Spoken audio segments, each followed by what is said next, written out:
លេង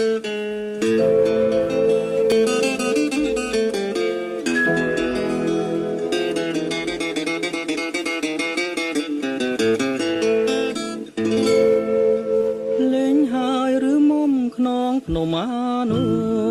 សាវរីយ៍ដែលយើងទាំងពីរធ្លាប់បានទៅលេងព្រាមបានបីវងថ្នាក្នុងឲ្យគេ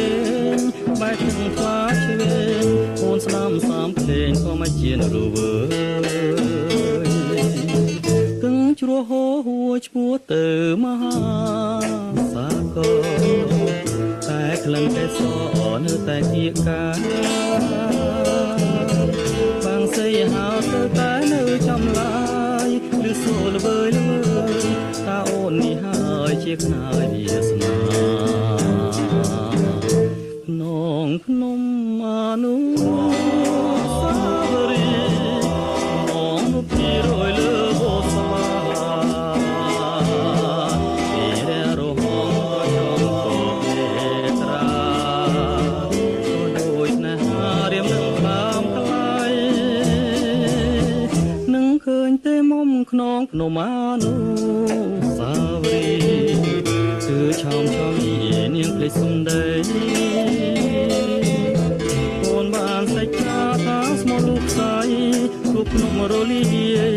តែចិនស្រីថ្លៃមិនរលាយឡើយ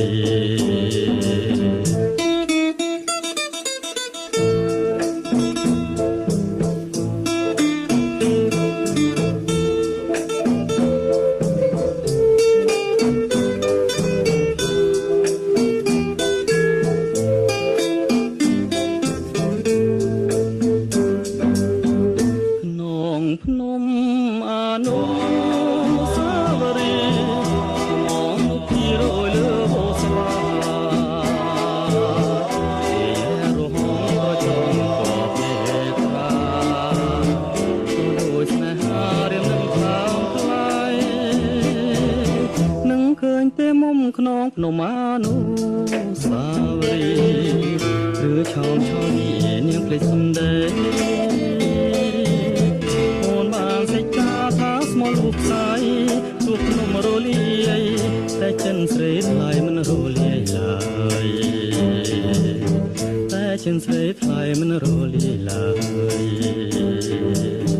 តែចិនស្រីថ្លៃមិនរលាយឡើយ